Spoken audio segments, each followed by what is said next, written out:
A very good evening, everybody. A very warm welcome to the members of the Thinkly community to yet another edition of Thinkly Talks. Today, I'm honestly delighted, honored, privileged to have with us one of the most eminent personalities of corporate India, Mr. R Gopalakrishnan. Sir, a big welcome to Thinkly. It's an absolute pleasure to have you with us. Thank you, Vivek. I'm curious about Thinkly, so I'm happy to be here. That's great, sir. And thanks so much for taking the time out while you are away, at Kunur. So really appreciate you taking the time out. Thank you. Yeah.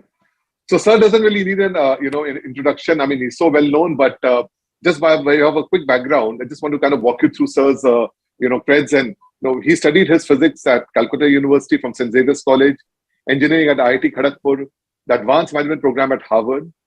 Subsequently, he served as the chairman of Unilever Arabia, MD of Brook Bond Lipton, vice chairman of Hindustan Lever, director of Tata Sons, and several Tata Group companies. He currently serves as the non-executive chairman of Castrol India and the independent director of PTI. And as if that's not been enough, he's an author of 18 books. In fact, I just realized there's 22 books if you were to include the 4 languages that he's been translated in. Books like the Inside the Boardroom, the 6 Lenses, the Made in India. So, sir, you've really been keeping busy, and it's really been a sterling, amazing career. Thank you. You're very generous in your comments. I'm trying to do my little bit. Well, sir, it's an honor to have you here. And I think before we kind of get on to, getting advice from you about the career, I would love to really understand your story as to how did you really pursue the career that you did in FMCG. I believe you started off in 67 as an analyst, I think in computers division, and then you moved across to marketing and then general management. So, just if you could just walk us through how much of it was really by chance or, by things out of your control, and how much of it was really planned. Would love to hear your journey. In a summary, what I planned didn't work out, and what I did not plan worked out. Now, you can call it luck, you can call it coincidence. I was fascinated to study what I studied. Mm-hmm. Physics, because I was very taken up with the developments in atomic physics and nuclear physics. So names like Oppenheimer, which is now a film, names like Niels Bohr were all sort of proverbial names in my mind. And when you're young, and then solid state physics took a deep place in my mind. I therefore pursued electronics. And amongst the first few graduates in what was then called EDP, computer science, nowadays IT.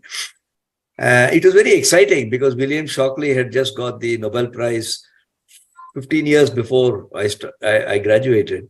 And so you felt you were right in the cutting edge. Like today, some youngsters may feel about working in AI, rather than desktop computer programming. And I was determined to have a career in computers.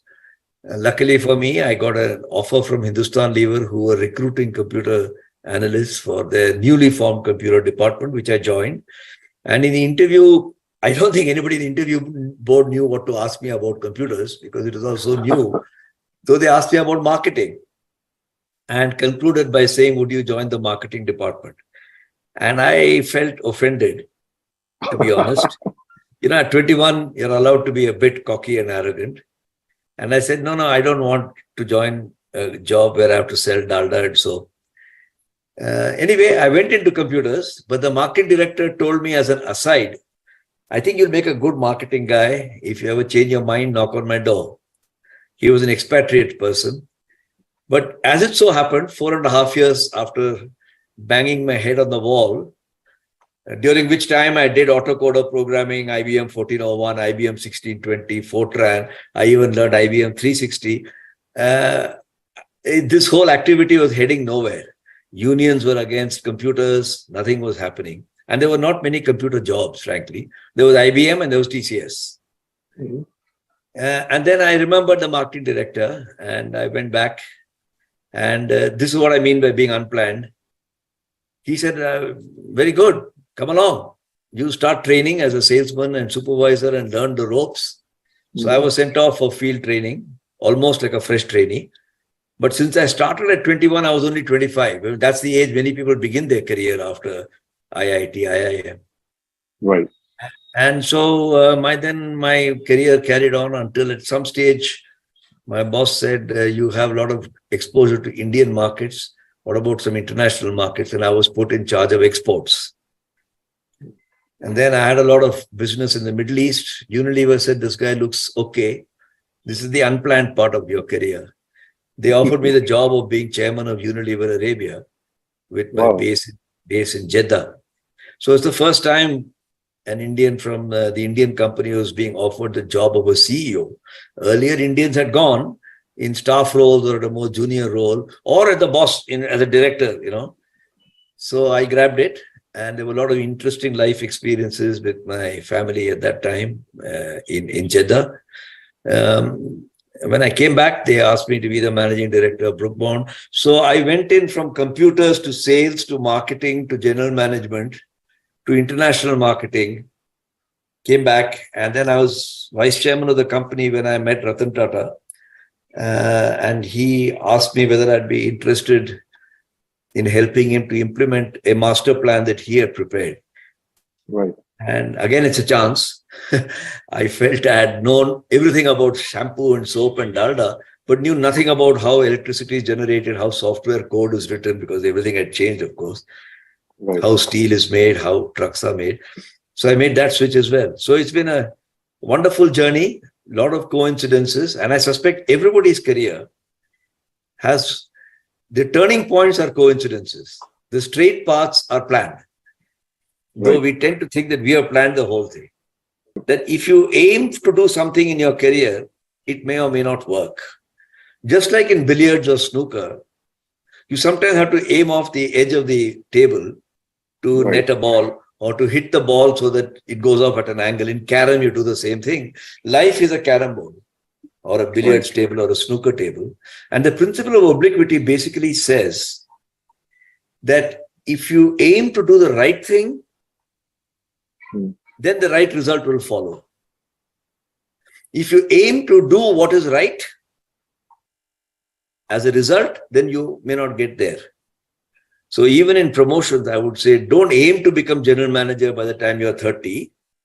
Aim to do the right things to put yourself in that position. It may or may not happen. But if you do the right things, this is the karmic philosophy, I suppose, saying, it'll be familiar to all Indians. You do the right thing and the right things will happen. You aim for the right goals, but the right thing may not happen. Those who play golf or sports will also know that isme chakka marna hi hai, then you'll probably get out. Right. I was used to running my train on a familiar rail track, and suddenly I was put into from broad gauge to meter gauge or meter gauge to narrow gauge. You had to re-rudder yourself. I'm a strong believer that in your career, to keep learning, you must not be doing the same job in the same geography, in the same function, with the same people for too long. Mm-hmm. That is a killer of learning. Now, many people don't think this is very important. In my own career, I have had 15 bosses over 50 years. An average of every 3 years, I change a boss. I didn't change a boss, the boss got changed. And I have not been in the same company, although people may say, well, Unilever is Unilever. I've worked in Unilever in India, I worked in Unilever in Arabia, I worked in Unilever in the UK. I worked in Tata's and I've been associated with several Tata subsidiaries. So I've had a varied sort of experience.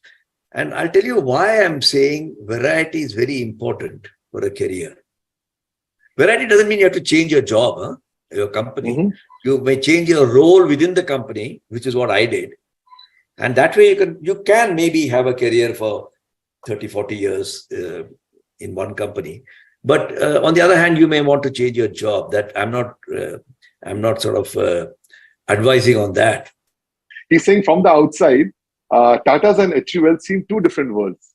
Were there any challenges while jumping from one to another, especially so much later in your career? When you would have typically thought, you just kind of consolidate, having to decide. And like you rightly said, moving from FMCG to electricity to motors.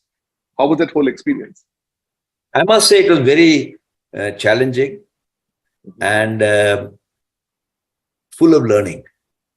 When you're young, say you're below 35, you change. Typically, people change jobs from one startup to another startup, but in the same technology domain.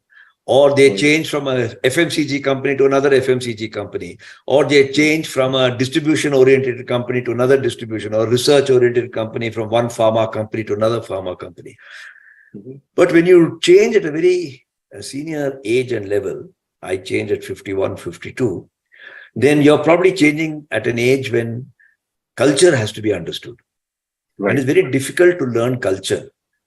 It's much easier to learn technicalities. Like if I don't know about electricity generation or motor cars, I could go and sit down so long as I am humble enough to sit not with the general manager of the factory, but the assistant production manager. कि भाई ये foundry चलता कैसे है? मुझे समझाओ, मुझे आता नहीं है. I've forgotten all my engineering from 30 years ago. That's a good attitude to have. But the culture part was very different because, if you lived in, just to take as an example, if you lived in Tamil Nadu all your life, at the age of 55, you're transferred to be in Jalandhar. I mean, it can be hell of a challenge. The language, the customs, the ways of doing things. And in that sense, both were wonderful companies, Unilever and Tata. I have no doubt in my mind about that. But their ways of doing things were different. And I had to, it's like having a driving license in India or right-hand driving. And suddenly land up in Los Angeles thinking you have 30 years driving experience. So somebody gives you a car key where the GPS system is talking to you, turn left, turn right, and you don't know how to handle that car. It's exactly the same feeling. You know how to. When I failed my driving test in the UK, I was crestfallen. And the guy told me, "Sir, you have learned how to move the car, but not how to drive." And that's what happens when you change companies at a late stage. It was challenging, but since I didn't get fired, I suppose I survived it. What tips would you share to ensure that you get the role and compensation you deserve? And I think, you could probably look at this thing from the context of especially of women who end up taking a break sometimes, you sometimes have entrepreneurs nowadays taking a break. And by the time they're ready to join back the workforce, their contemporaries are already ahead in the career and they don't necessarily get a break. So any thoughts around those, scenarios? This overriding thought that I have, Vivek, is deserve before you desire. But second career people come desiring before they deserve. वो उल्टा सिक्का चलाते हैं. When I was in Tata's, I started a program which my colleagues executed with great distinction, I have to say, called SKIP, SCIP, which stands for Second Career Internship Program. This was back in 2002 or something, and when WFH and all were all unknown, in those days. Right. And what we did in SKIP was to take talented women, since our focus can be on women, it's only an example, but they are the more affected people, because there are smart girls who come out of IIT, IIM, who are trying to balance their career and home. And in the process, they are the ones who, and we said, we want to recruit you. If you finished your maternity, 1 or 2 children, whatever, 30, age group would be 30 to 40. Now you've forgotten, you're a bit rusty on what you learned at IIT or IIM. We put them through a refresher course and we put them into an internship because, some of them are even forgotten because it's, one of the most marvelous things women do for society, I would say, is to raise a family. I mean, men don't, at least I didn't when I was young, give the credit to my wife and the ladies in my circle. I now in hindsight think they do a marvelous job, but we don't recognize it, because they don't bring moolah home. Once they've done that, they are under tremendous mental and professional stress. An internship program brings back to them an idea. Every drug has a date expiry. And each of us has a date expiry. I use the word date expiry to not mean that it's finished, the medicine has to be thrown away. Even date expired medicines, their potency may be less than what is declared on the bottle. It has 25 mg of this, that might become 20. And then it's called date expired. So in our careers, all of us know that we are having a date expiry. Like, maut to aana hi hai. You try to live as long as you want. Nobody in his senses would say, I'm going to live infinitely. Okay, unless you're a long life research scientist, leave that aside. So you know that date expiry is something that's going to come to you. Right. All that you have influence over is there should be sufficient potency in the beginning that the decay of that potency is delayed. And you do this by being a learning fellow, by welcoming new technologies. Your job will not be there. Even in my days, it was like that. It is not something new. People think AI is going to destroy. What did computers do in the 70s? I remember my early years, one of the things that I found frustrating as a young man is that the unions were totally against it. We were not allowed to import our computer. I set up the computer installation for ICL 1901A, I cancelled it. I then set up one for 360, I cancelled it, which is one of the reasons why I said my timing is wrong for this career back in 69, 70. So I think one should work on the assumption that these are going to, but they don't destroy jobs. They change the nature of the jobs. Now, if you're not willing to change, I remember in the depot, we had guys with a double foolscap sheet with carbon paper, entering truck number 1, 2, 3, 4, 100 cases of Lifebuoy. Now, if you want to do that till you retire, then I'm afraid you don't have a job. But if you're willing to first go to the comptometer, from the comptometer, you went to the facet machine. From the facet machine, you went into punch cards. From the punch cards, you went into, and so on and so forth. So there is a step-by-step opportunity you have to learn what is often touted as discontinuity. The problem arises when we forget those steps. We say, nahi chahiye. Mujhe isse koi matlab nahi hai. Then you find the jump too high. So I said you must learn and you must be a different person this month compared to last month, this year compared to last year. Remember, change has always been there. In fact, my 19th book is on this. It is coming out next year in April. Right. The soft science of transformation. So there are strategy workshops, you'll do that. That's the hard science. The soft science is about the people aspect. And I'm glad you asked this question. I do believe that those who want to change will keep changing. I have a lovely experience here in the Nilgiris where I'm sitting. There's a scholar, there's a butterfly farm here. So wahan jata hu, to there's a little larvae mein hai. Ekdam, it looks like a little haldi, And then slowly it starts moving because the larva has overeaten the leaf, the mulberry leaf. And you know what happens to the larva? Its eyes fall off. Its hands and legs fall off. It develops wings. And one fine day, not that I've watched all this happen in front of me because it takes its own time, it flies out, a beautiful butterfly. And people to kavita likhte hain butterfly ke upar. But butterfly ne kitna pain liya hai, usko humko malum nahi hai. So if you're not prepared for pain, don't expect to become a butterfly. And if you keep modernizing yourself by taking the little escalator step, abhi escalator mein nahi jaoge, to chalang maar ke to 2 maale pe to nahi ja sakte ho. Right. And that is the trick. Both for mid-career people at 15, why feel threatened?